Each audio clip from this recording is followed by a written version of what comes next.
பிரிவு துயர் என்பது மிகவும் கொடியது. முள்ளிவாய்க்கால் இறுதி நேர பிரிவு இப்படித்தான் இருந்தது. தங்கள் குடும்பங்களை பிரிகின்றனர் பல போராளிகள். மூத்தவள் என்னோடு நிக்கட்டும், இளையவளை கூட்டிக் கொண்டு நீ அவங்களோட கட்டுப்பாட்டுக்குள்ள போ, முடிஞ்சால் பிறகு வந்து சந்திக்கிறேன். சில போராளிகள் இவ்வாறுதான் தமக்கானவர்களை வழி அனுப்பி வைத்தார்கள். சில இணைகள் தம்முடன் வாருங்கள் என்று அழைக்க மனமற்று அழுகிறார்கள். அவர்களும் வீர உச்சங்களில் இணைகள் அல்லவா? அதனால் கலங்கிய விழிகளோடு ஒரு பிள்ளையை என்றாலும் காத்துவிட வேண்டுமென்று எதிரியின் கட்டுப்பாட்டு நிலைகளை நோக்கி நகர்கின்றனர். சில இணைகள் தம்முடையவர்களை விட்டு போக முடியாது அழுது குளறிக் கொண்டிருக்கிறார்கள். இறுதி வரை உறுதியோடு களமாடிய வேங்கிகள் வர மறுக்கின்றனர். குழந்தைகள் கையை பிடித்து இழுக்கின்றனர். அப்பா வாங்கோ, அம்மா வாங்கோ என்று கத்துகிறார்கள். உங்களை விட்டுட்டு போக மாட்டோம் என்று அழுகின்றனர். இருந்தும் அக்குழந்தைகளின் முகங்களை, அவர்களின் அழுகையினை, அவர்களின் பிரிவை விட தாய் மண்ணை எதிரியிடம் விட்டு வர முடியாது தவித்த போராளிகள் அவர்களை விட்டு வந்து கொண்டிருக்கும் எதிரியை நோக்கி செல்கிறார்கள். குழந்தைகளை கட்டி பிடித்து முத்தமிட்டு தன் இணையிடம் கொடுத்துவிட்டு திரும்பி பார்க்காது துப்பாக்கிகளை இறுக பற்றியபடி எதிரியை நோக்கி போகிறார்கள். அதுவரை கண்முன்னே சாவும் பட்டினியும் எம்மவரை உலுக்கி எடுத்தது. இருந்தாலும் களமாடிய வேங்கைகள் உயிருடன் என்றோ ஒரு நாள் மீள்வார்கள் என்று நம்பி உறவுகள் காத்திருப்பார்கள். பலர் மீண்டும் வருவார்கள், சிலர் மீளமாட்டார்கள். அவர்கள் நமக்காக காவியமாகி இருப்பார்கள். இப்போது இந்த நேரத்தில் நிலைமை அவ்வாறில்லை. இது பயங்கர மணித்துளி.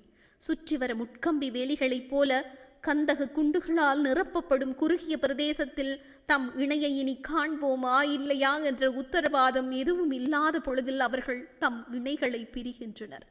மனதுக்குள் துடித்து கொண்ட இலட்சியத்தின் உறுதி அவர்களின் துப்பாக்கிகளை இறுக பற்ற வைக்கிறது.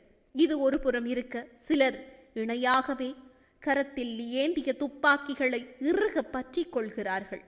குறுக்கும் மறுக்கும் வரும் ரவை பின்னல்களுக்குள் அவர்கள் இருவரும் இணையாகவே எதிரியை எதிர்கொள்கின்றனர்.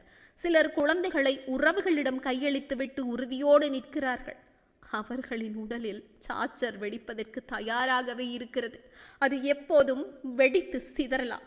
இன்னொரு புறம் அம்மா பிள்ளைகளை பிடித்து இழுக்கிறாள்.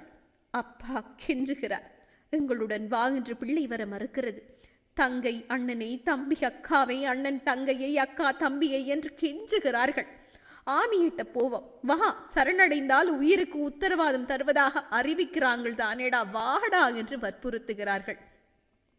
பற்றியிருந்த கையினை விலக்கியபடி நீங்கள் போங்கோ, நான் வர இல்லை, என்னால் வர முடியாதம்மா, என்ன நினைச்சு கொண்டிருக்காமல் உடம்ப கவனமா பாருங்கோ, நான் போறேன் என்று நெஞ்சில் இருந்த கோல்சரை இறுக்கிக் கொள்கிறார்கள் பல போராளிகள்.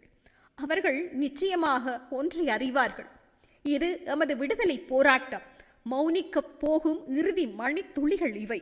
உயிருக்கு எப்போதும் உத்தரவாதம் இல்லை. இருந்தாலும் எதிரியிடம் மண்டியிட்டு அடிமையாக சாவதை விட வரும் எதிரியில் ஒருவரையாவது வீழ்த்திவிட்டு பெருமையாக சாகலாம் என்ற உறுதி அவர்களுக்குள் இருந்தது. அதனால் தான் அவர்கள் தம் உயிரான உறவுகளை பிரிய முடிந்தது. திரும்பி திரும்பி பார்த்தபடி எதிரியின் பிரதேசத்துக்குள் நாங்கள் நகன்று கொண்டிருந்த அவர்கள் எம் தாயகத்தை பறித்து வந்து கொண்டிருக்கும் எதிரியின் கதை முடிக்க நகர்ந்து கொண்டிருந்தார்கள். திடீர் திடீரென்று பெறும் வெடியோசைகள் தனித்தனியாக பாரிய சத்தமாக கேட்கின்றன. என் நினைவுக்கு தெரிந்தவரை அவை பெரும்பாலும் எங்கள் வேங்கிகள் கட்டியிருந்த வெடியங்கிகளின் வெடியூசைகளாகவே இருக்கக்கூடும். நாங்கள் அடிமைகளாக எதிரியினை நோக்கி, அவர்களோ உறுதிமிக்கவர்களாக எதிரியை நோக்கி வெடியோசைகள் கேட்ட வண்ணமே இருக்கின்றன.